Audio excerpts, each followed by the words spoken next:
Olá pessoas do YouTube, aqui é o Ribeneto para mais um vídeo do canal e hoje eu venho aqui para compartilhar com vocês as minhas leituras de meio do ano, que foram muito mais do que eu estava esperando, sendo bem sincero.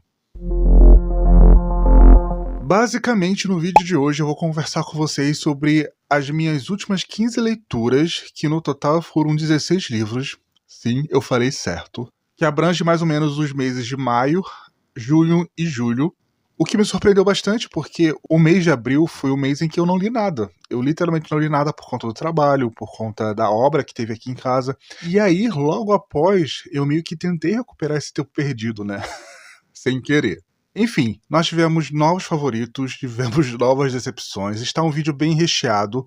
Porém, antes da gente começar, eu gostaria de perguntar se você já deixou o seu gostei aqui embaixo. Eu gosto sempre de lembrar que vocês deixando o gostei no início do vídeo, os algoritmos do YouTube compartilham o conteúdo do canal Book Crushers para muito mais pessoas, e como diz o ditado, em terra de algoritmo quem tem like é rei. Se ainda não é inscrito no canal, seja muito bem-vindo, se torne um Book Crusher, ative o sininho para estar sempre sabendo quando tem vídeo novo por aqui. E lembrando também que tem link de compra lá para Amazon aqui embaixo na caixa de informações. Vocês comprando qualquer livro, qualquer produto através dos meus links de compra, eu recebo uma pequena comissão e vocês não vão estar pagando nada além por isso, além de, claro, estar ajudando bastante a esse pequeno produtor de conteúdo nessa plataforma gigantesca que é o YouTube. Ok? Vamos parar de blá blá blá. Espero de verdade que vocês gostem desse vídeo e continuem comigo até o final. Vamos lá? Muito bem, vamos começar esse nosso wrap-up dos últimos 3 meses com o primeiro e até agora único abandono de leitura que eu realizei nesse ano de 2024. Eu tô falando de Amante Finalmente, da J.R. Ward, lançada aqui no Brasil pela editora Universo dos Livros. E, assim, eu vinha querendo ler essa série há muito e muito tempo. Eu tive a oportunidade de ter essa série no meu Kindle no ano passado, quando a editora Universo dos Livros colocou os 15 primeiros livros da série com download gratuito na Amazon. Então, esse foi um dos 15 livros da série que eu baixei no ano passado. E assim, eu fui ler esse primeiro porque essa é a história aquiliana da série, né? Então, eu queria ver como essa fantasia urbana iria se comportar com personagens aquilianos. Só que eu comecei a ler o livro e eu achei a escrita, como eu falei no vlog, eu não sabia se era culpa da tradução ou do texto original, mas era tudo muito tão engessado, tão duro, um texto que não fluía, sabe, que eu fiquei com uma puta preguiça. Eu não consegui passar, eu acho que do 3º capítulo, nada estava chamando a minha atenção, os personagens não estavam chamando a minha atenção, os capítulos são bem longos, isso me pegou de surpresa.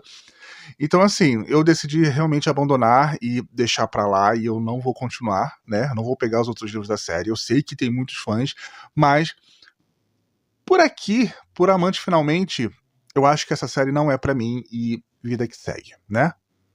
Mas aí, né, como decepção pouca não é o bastante, em sequência eu li a maior decepção desse ano, sendo bem sincero, e foi em um lugar que eu não esperava encontrar isso. Eu tô falando de Croquis, de Hinako Takananga, lançado pelo selo Pride aqui no Brasil pela editora New Pop. Essa vai ser uma antologia com 3 histórias diferentes, sendo a principal Croquis, que vai ser essa história sobre esse rapaz que de dia trabalha como modelo em uma escola de artes, em uma universidade de artes, e de noite trabalha como drag queen, por conta de um motivo muito específico. E é justamente esse conto, é justamente essa história que me fez pegar ranço desse mangá aqui, porque, sendo bem sincero, a autora podia até ter boas intenções. Eu até acredito nisso, sabe? Mas ela realmente fez uma lambança com o que é ser uma pessoa trans, com o que é ser uma drag queen, e só ficou um verdadeiro desserviço em Croquis. As outras 2 histórias eu até gostei, só que Croquis é a primeira história que nos é apresentada, né, nessa antologia. E foi tanta coisa errada. Sério, foi tanta coisa errada, assim, nessa história que eu não consegui nem aproveitar as outras, sabe? Então, de fato, foi a minha primeira decepção e eu realmente não recomendo justamente por conta de Croquis. Daí, com medo dessa verdadeira espiral de decepções, que foram as 2 primeiras leituras de maio, eu fui justamente em uma leitura que eu sabia que não poderia me decepcionar, e de fato não me decepcionou. Foi mais uma história maravilhosa de Richard Smith. Eu tô falando do volume 3 de Lore Olympus, lançado aqui no Brasil pela editora Suma de Letras HQ. A gente vai continuar acompanhando o reconto de Richard Smith para o mito de Perséfone, com esse seu Olimpo modernizado, né? Mas que não acontece no presente. Foi uma das grandes surpresas desse volume 3 aqui, é que a gente descobre que, na verdade, essa história se passa de fato no período da Grécia Antiga. Mais do Olimpo, mais o submundo, mais a parte divinal, por assim dizer, ela é toda muito moderna, ela é toda muito contemporânea. E eu amei esse detalhe da ambientação de Lore Olympus, porque foi muito genial, sabe? Eles, de fato, eles se mostram antigos para os humanos para não assustar os humanos. Eu achei isso sensacional. A gente continua acompanhando a história de Perséfone com o Hades. Aqui tem mais um pouco da aproximação deles, é claro, né? E assim, eu amo essas HQs. E qualquer coisa que eu fale a mais aqui é extremamente redundante. É muito bem contada. O roteiro é muito bom. A ilustração, as ilustrações de Richard Smith são assim, uma coisa só dela, sabe? E, enfim, eu dei 5 estrelas sem surpresas e recuperei a minha fé na leitura depois de ler Lore Olympus, volume 3. E, como depois de toda a tempestade vem a bonança, depois da sequência de 2 livros decepcionantes, veio uma sequência muito boa de leituras, culminando em Noiva, de Ali Hazelwood, lançada aqui no Brasil pela editora Arqueiro, e, surpreendentemente, o meu quarto favorito desse ano, de 2024. Aqui a gente vai ter uma fantasia urbana, um romance sobrenatural, onde nós vamos ter a Misery, que é filha do principal líder dos vampiros ali da região onde eles moram, que vai ter que meio que politicamente se casar com o líder do clã dos Licanos, né, que é o Lowe, por conta de política mesmo e por parte da Misery para investigar o desaparecimento da melhor amiga dela, que ela acredita que tem relação com os lobisomens. E esse é o ponto de partida da história de Noiva. Enfim, eu me surpreendi muito com o que Ali Hazelwood fez aqui, porque eu gostei muito da história, eu gostei muito dos personagens, sabe? É uma coisa meio fantasia encontra máfia. Sim, mas me deu tanto um ar de romance sobrenatural que eu amaria lá pelos anos de 2010, 2011, que não tinha outra coisa, não tinha outra nota para dar além de 5 estrelas. Eu me encontrei em um lugar muito viciante, sabe, ao ler Noiva. Eu devorei esse livro, assim, eu ri pra caramba em várias situações, eu fiquei apreensivo em outras. Eu gostei do mistério, por mais que ele seja meio óbvio, é um mistério muito bom. Enfim, eu dei 5 estrelas, eu favoritei, eu amei esses personagens, e até o momento é o meu livro favorito de Ali Hazelwood, e é sobre isso. Daí, continuando, né, as minhas leituras de fantasia, eu finalmente tirei da estante O A Vida Invisível de Ed La Rue, de V. E. Schwab, que era um livro que eu tenho aqui em casa já há algum tempo e que está na minha lista de 12 livros para 2024. E agora, no finalzinho de maio, eu consegui ler esse verdadeiro calhamaço. E eu, no vlog, falei para vocês que eu não sabia qual nota dar para a experiência que eu tive com A Vida Invisível de Ed La Rue, mas agora eu acho que eu sei. Enfim, aqui a gente vai conhecer a história da Ed La Rue, que é essa menina que fez um pacto com uma deidade da noite em troca de ser salva de um casamento arranjado. Porém, com esse pacto que ela faz, né, com essa criatura da noite, ela acaba criando uma maldição para si mesma, né, a maldição de nunca ser lembrada. E a gente vai acompanhar o que aconteceu com a Ed La Rue desde esse tempo, né, lá dos idos de 1500 na França, até o tempo presente, mais ou menos de 2013, 2014, em Nova York. E a relação dela com essa deidade, né, porque a deidade tem um interesse muito genuíno na figura da Ed La Rue, esse anseio dela por ser lembrada, que vai meio que florescer ainda mais quando ela conhece o Henry, que é essa primeira pessoa em séculos que acaba se lembrando quem é a Ed La Rue. Enfim, é uma história muito sobre os personagens, é uma fantasia sobre a Ed La Rue, sabe? A personagem vai passar por muita merda mesmo. Tem sim cenas que podem ser gatilhos para algumas pessoas. Eu acho que isso eu não comentei no vlog, mas enfim, estou comentando aqui no nosso vídeo de leituras. Principalmente em um momento ali em Paris que ela tá completamente sem dinheiro e ela vai acabar meio que se vendo obrigada a fazer algo que ela mesma acha repulsivo pra ela. E é uma cena, assim, que eu acho uma das mais fortes aqui do livro. É um livro onde a escrita de Vi Schwab se sobressai muito, sabe? A escrita dela aqui é um dos grandes destaques. Mas ainda assim, eu acabei dando 4 estrelas para esse livro, porque foi um livro muito bom, foi um livro que eu não me arrependo de ter lido, foi um livro que eu gostei de conhecer os personagens, mas não foi um livro que eu acho que seria tão memorável assim para mim, sabe? É uma história que eu vejo, que eu entendo porque muitas pessoas amam, mas eu não amei esse ponto. Eu gostei, mas ainda assim eu achei uma leitura boa, um livro realmente muito bem escrito, mas que não foi tão memorável assim para mim, né? Uma ironia com essa coisa de se lembrar ou não da Ed La Rue. Dei 4 estrelas para A Vida Invisível de Ed La Rue. Eu acho que vale super a pena a leitura, né? E foi uma boa experiência, com toda certeza, até porque eu fiz uma leitura acompanhada com audiobook que está muito bem produzido. Fechando o mês de maio, sim, isso tudo foi apenas em maio, nós tivemos uma outra leitura de fantasia, que eu também fiz uma leitura acompanhada com audiobook, mas esse audiobook, sendo bem sincero, eu acho que foi o pior audiobook que eu escutei na vida, porque a narração da narradora, né, do audiobook desse livro, deixou muito a desejar. Enfim... Estou falando de Corte de Espinhos e Rosas, de Sarah J. Maas, lançado aqui no Brasil pela editora Galera. Esse era um livro que eu tinha na minha estante desde que ele foi publicado aqui no Brasil, desde 2015, só para vocês terem noção, que já entrou em várias listas de leituras do ano, tanto que entrou de novo, né, na lista desse ano, e eu finalmente consegui ler. Vai ser uma história com feéricos que meio que vai adaptar o conto de A Bela e a Fera. Eu não me lembrava disso, eu só fui me lembrar enquanto eu estava lendo esse livro aqui. A gente vai acompanhar a Fay, que é essa menina que é órfã de mãe, o pai dela é praticamente falido, então meio que ela assume a responsabilidade de cuidar da casa, né, da alimentação, tanto do pai quanto das irmãs dela. Até que num dia, né, onde eles estão sentindo muito fome, ela acaba matando uma corça e um lobo que ia atacar essa corça, que ela reconheceu que era um feérico, mas ainda assim ela precisava da carne da corça, né? Então ela acabou matando esse feérico, mesmo sabendo que poderia ter um castigo ali por ela fazer isso.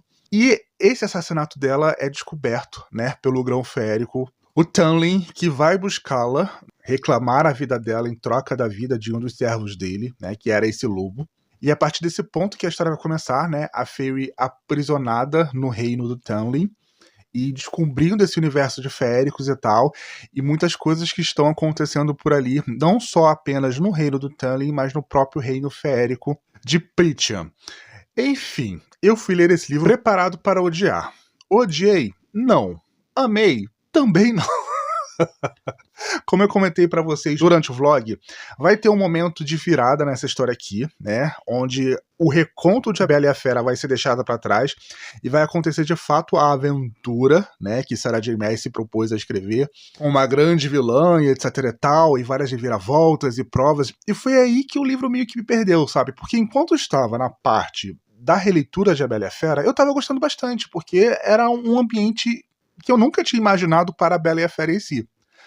E eu estava interessado nos personagens ali, mas ali quando passa pra Amaranta e entra o Rhysand, que a gente já sabe, mesmo que não tenha lido, já sabe que ele que é o par verdadeiro da protagonista e tal, eu meio que comecei a perder um pouco o interesse na história.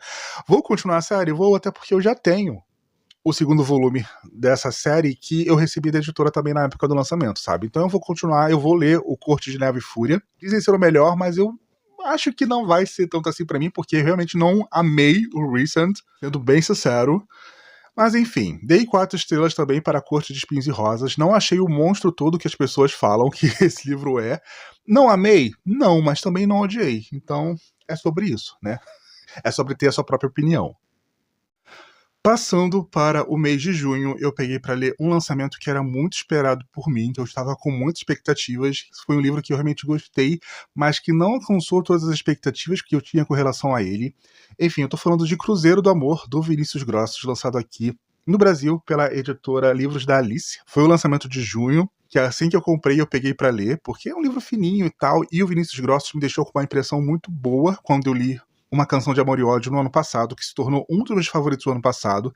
Então eu estava esperando encontrar a mesma coisa que eu encontrei no outro livro aqui, né? Só que o ambiente de Cruzeiro do Amor é muito diferente do ambiente de Uma Canção de Amor e Ódio. Aqui é muito mais uma comédia romântica do que, de fato, o romance apimentado que a gente encontrou em Uma Canção de Amor e Ódio. Enfim, aqui a gente vai acompanhar o Alessandro e o Benício. O Alessandro é um booktoker, o Benício é um ator desempregado que vai ser contratado pelo Alessandro para se passar por ser namorado dele em uma publi, em um navio, em um cruzeiro que ele precisa fazer, né? Já que ele acabou descobrindo que o próprio namorado dele estava traindo ele, então eles terminaram e tal, só que ele ainda precisa entregar essa publi, né, porque é um dinheiro muito bom que ele vai receber. Eles vão fingir, né, esse namoro durante esse final de semana do cruzeiro, e essa basicamente é a história do livro Cruzeiro do Amor, é um fake dating, e assim, se essa viagem de navio acontecesse no decorrer de uma semana, como foi com Uma Canção de Amor e Ódio, eu acho que essa história aqui teria sido favorita, sabe?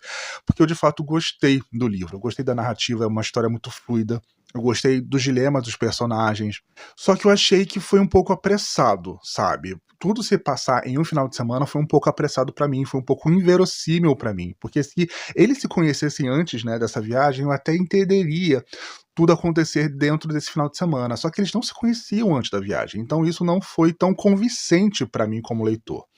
Enfim, eu dei 4,5 estrelas para Cruzeiro do Amor, foi uma história que eu gostei bastante, foi uma história que me diverti bastante, tem cenas divertidíssimas aqui, cenas muito engraçadas, só que ficou muito à sombra de Uma Canção de Amor e Ódio pra mim. Tem a opinião completa no vlog de leitura, vou deixar o link aqui em cima para quem quiser conferir, enfim. Foi um livro, foi um sólido 4,5 estrelas, mas depois de Uma Canção de Amor e Ódio, eu tava esperando algo tão impactante pra mim e acabou não sendo, infelizmente, mas eu gostei bastante. Logo em seguida, eu peguei para ler o volume 3 de Birds of Shangri-La, de Ramanujaria, que eu acabei pegando no meu Kindle, porque os dois primeiros eu li em formato físico, só que tinham disponível na Amazon. Esse terceiro livro ele foi lançado em junho também, mais um lançamento que eu não pude me conter e fui ler. Porém, para importar estava meio difícil. Agora, no momento, por exemplo, a versão importada dele está por mais de R$ 150. Vou dar? Não. Posso esperar muito bem o preço ficar muito mais barato. Então, assim, ter a disponibilidade de ler o mangá através do e-book, né, esse Boys Love através do e-book, pra mim foi um grande alívio, sabe? Até porque acabou que a editora Sublime disponibilizou o Birds of Shangri-La em e-book também. Aqui a gente vai continuar acompanhando a história de Fi e de Apollo em Shangri-La, que nada mais é do que uma casa de tolerância masculina, voltada para o público masculino, e uma das principais regras de Shangri-La é que os funcionários não podem se envolver, e a gente vai acompanhar que Fi, né, que é um dos pássaros de Shangri-La, e Apollo, que é um dos auxiliares desses pássaros, vão estar se envolvendo, né, vão estar se apaixonando. Aqui fica muito óbvio isso, fica muito explícito até para eles, principalmente para Apollo, que até então se considerava hétero. E enfim, é uma história de drama, uma história muito carregada, uma história muito pesada. Ramanujaria meio que deixa ali tudo acertado para que ela possa demorar a lançar o volume 4. Até porque a diferença do volume 3 para o volume 2 foi coisa de anos, tanto que eu achava que o volume 2 era o último volume da série, mas não era, né? Tinha o volume 3. E aqui as coisas não ficam tão abertas assim como foi no volume 2, mas a gente sente que não é o final verdadeiro da história, sabe? Enfim, eu gostei muito, eu li praticamente uma noite, eu dei 5 estrelas para esse volume 3 e fica aqui a minha recomendação para quem gosta de ler Boys Love, essa história é sensacional. Para encerrar o meu mês de junho, né, eu peguei para ler o Scary Boys, uma nova aventura do Cássio Cipriano, que é essa novela que vai ser a continuação de Scary Boys, O Amor Está na Pista, que eu li no ano passado, que foi uma grata surpresa. A primeira história jovem adulta que eu li do Cássio Cipriano, né? Só que aqui em Scary Boys ele vai voltar a sua série, né? Os seus personagens de volta para um público mais maduro. Aqui a gente vai acompanhar o que está acontecendo com os dois casais que foram formados em O Amor Está na Pista, um ano depois dos acontecimentos do primeiro livro, em pleno Dia dos Namorados, né? Uma decisão importante que ambos os casais vão tomar e como vai acontecer, né, para esses dois casais, essa decisão que eles tomaram. Enfim, é uma história quiliana muito, muito, muito gostosa. O fato do Cássio ter amadurecido a sua narrativa com essa série me surpreendeu bastante, porque ele fez isso de uma forma muito natural, de uma forma que não fica forçada, que não fica esquisita, sabe? Porque a gente, no momento, acompanha os personagens adolescentes, e depois a gente começa a acompanhar eles no início da vida adulta, né, por assim dizer. E o Cássio faz isso com uma sensibilidade incrível, maravilhosa. Eu fiz essa leitura em uma noite, são mais de 100 páginas, mais ou menos, é de fato uma novela, mas com uma narrativa muito fluida, e com aquele toque, né, que só o Cássio Cipriano tem. Enfim, eu dei 5 estrelas para essa novela. Leiam, tanto O Amor Está na Pista quanto Uma Nova Aventura, vale super a pena, e fica aqui a minha recomendação. Enfim, sensacional, com toda certeza foi uma ótima forma de encerrar o nosso mês de junho. Começando o mês de julho, o mês do meu aniversário, foi outro mês recheado de leituras, e a primeira leitura que eu finalizei foi a série de quadrinhos Boys Love B.J. Alex, de Mingua. Eu li originalmente pelo site oficial mesmo, foram não sei quantos capítulos, acho que mais de 85 capítulos, só focado nos 2 personagens protagonistas, né, porque tem side histories assim com outros 2 personagens que a gente conhece aqui. Enfim, estou me adiantando. Aqui em B.J. Alex, a gente vai conhecer esse jovem universitário que é muito fã de um produtor de conteúdo para maiores da internet, né? Ele não deixa de acompanhar nenhum show toda noite. Porém, em uma noite, depois de uma festa universitária que ele vai com a sua turma e tal, ele acaba descobrindo que o representante da turma dele, figura mais querida, mais certinha ali que eles conhecem da universidade, é justamente o B.J. Alex, né? Esse produtor que ele sempre acompanhou mascarado. E isso causa um choque tremendo, porque as 2 personalidades são completamente diferentes, e o B.J. Alex ele não é tão legal assim quanto o representante de turma, né? E a verdadeira personalidade desse rapaz é a do B.J. Alex, não a do representante de turma. E esse basicamente é o ponto de partida dessa história, né? Nós vamos ter o B.J. Alex e esse universitário se envolvendo, num primeiro momento apenas por atração, mas no decorrer da história a gente vai perceber que, né, isso vai mudar. Enfim, eu li todos os volumes, eu dei 5 estrelas, mas é uma história tóxica. O B.J. Alex é um personagem bem tóxico. Sério, ele vai deixar o protagonista em situações bem desnecessárias. Fica aqui avisado que não é apenas um conteúdo mais 18, mas é um conteúdo mais 18 tóxico. Você indo com essa expectativa, você vai adorar. Mas é sobre isso, né? É sobre relacionamentos bons e relacionamentos ruins. E já que nós estamos falando sobre personagens que abraçam o seu lado sombrio, né? Outra leitura que eu realizei ali no começo de julho foi Erasto, de Ariel F. Hitz, que vai ser esse conto sobre o vampiro Erasto e sobre Marte, que nasceu nessa família de caçadores de vampiros, né? De caçadoras de vampiros, que acredita que vai herdar o dom da mãe de caçar vampiros. Só que ao longo do conto a gente descobre que Marte não é exatamente a pessoa certa para isso, né? Que existe toda uma questão do porquê que Marte não foi a pessoa certa, né, para ser abençoada pela Lua, que acabou sendo a irmã de Marte. E Marte vai acabar querendo ir atrás de Erasto por si só, né, que é esse vampiro, que é o vampiro mais temido pelo próprio grupo, né, de caçadoras de vampiros e tal. E esse é o ponto de partida. E é uma história muito interessante com pessoas trans. E a forma como Erasto constrói tudo isso e a mitologia em cima disso foi muito, muito, muito interessante, sério. Eu me surpreendi muito ao ler Erasto. Ariel tem umas sacadas geniais ao longo da história e foi como eu falei, é uma história onde personagens vão abraçar o seu lado sombrio. Não vai ler esse aqui esperando uma grande moral, porque a proposta não é essa. A proposta é realmente mostrar personagens tomando caminhos que não são considerados morais. Enfim, amei, 5 estrelas, vale super a pena.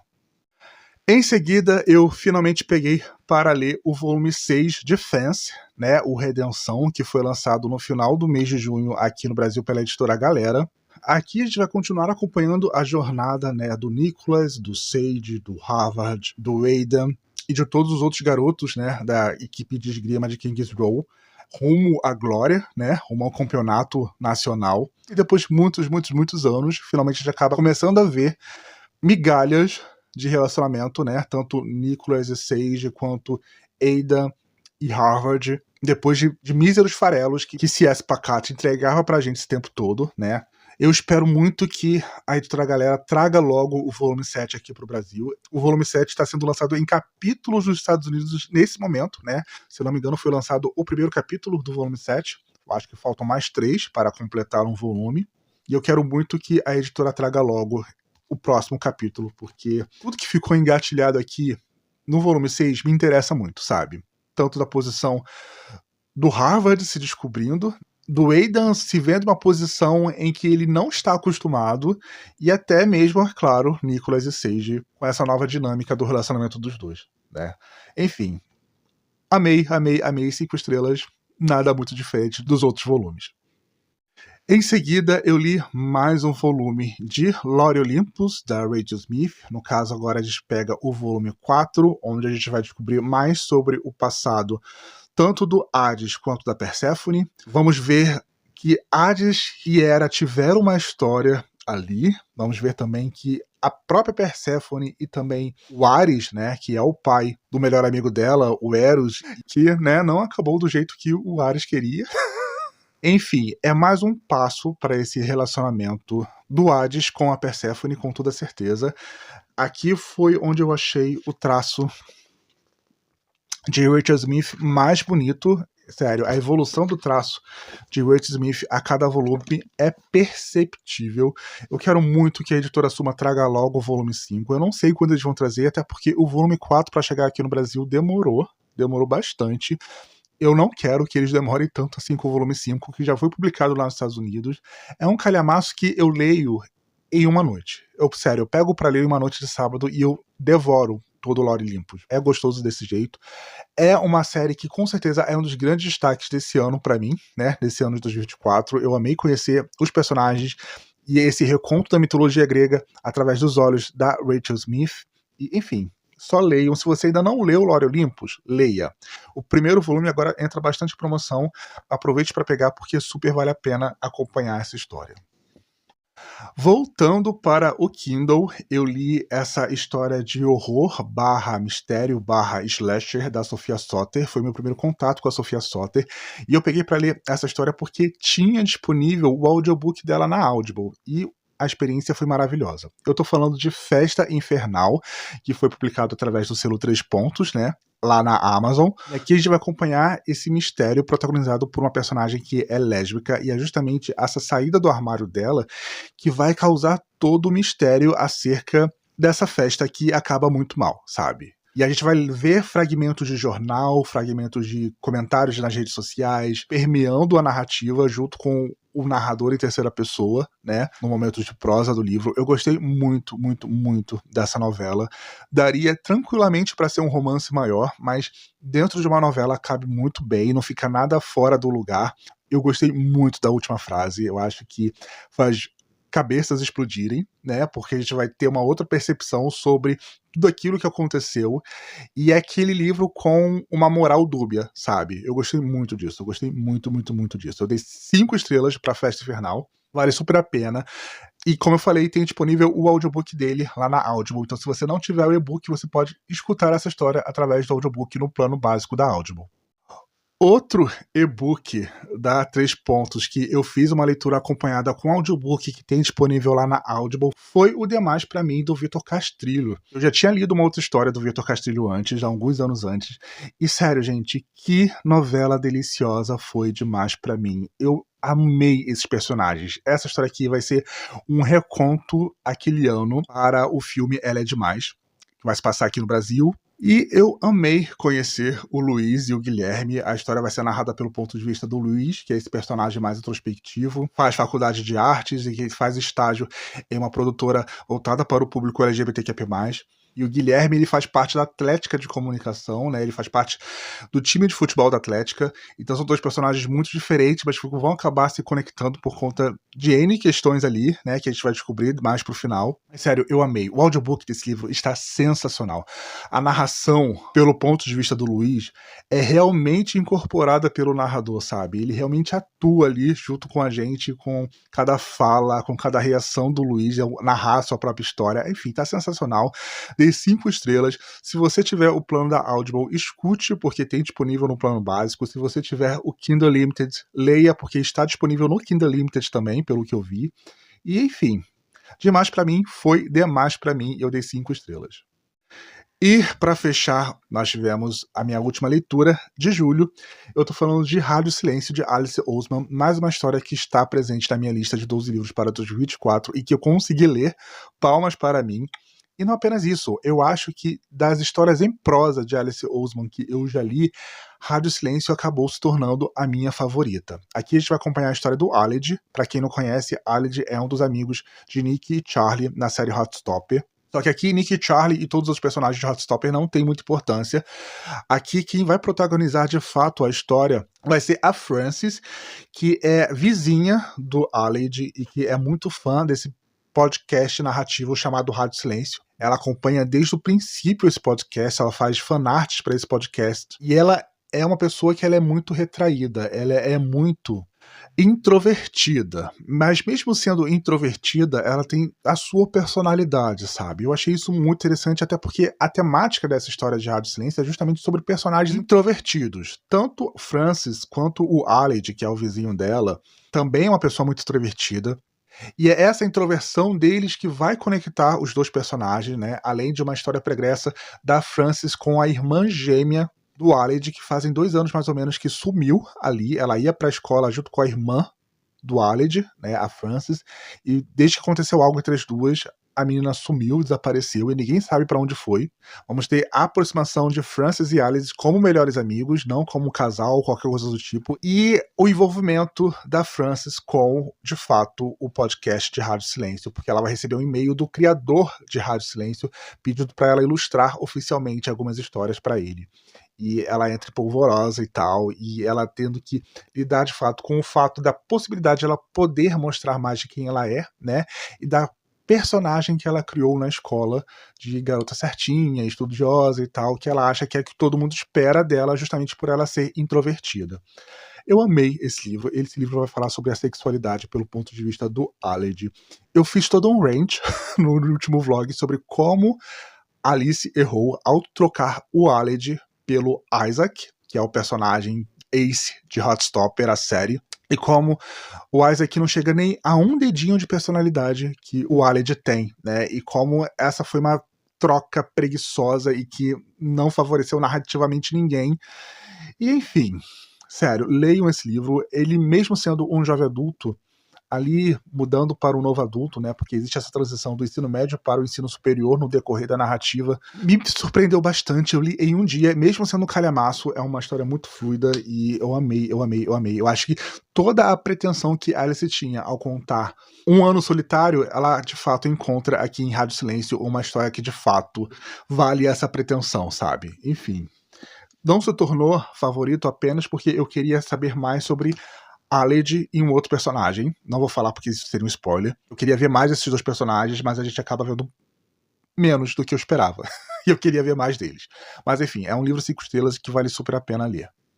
Enfim, gente, foram todas essas minhas leituras de meio do ano que eu venho aqui compartilhar com vocês. E vou ser bem sincero, vou ter trabalho para editar esse vídeo, porque eu estou gravando esse vídeo há 1 hora. Então imaginem só o material bruto que eu vou ter que editar, mas espero de verdade que vocês tenham gostado. Se vocês já leram algum desses livros, deixa aqui embaixo os seus comentários, vamos conversar com vocês é a melhor parte do vídeo para mim, pois aqui foi Rebeneto para mais um vídeo do canal Book Crushes. Tchau e até o nosso próximo encontro.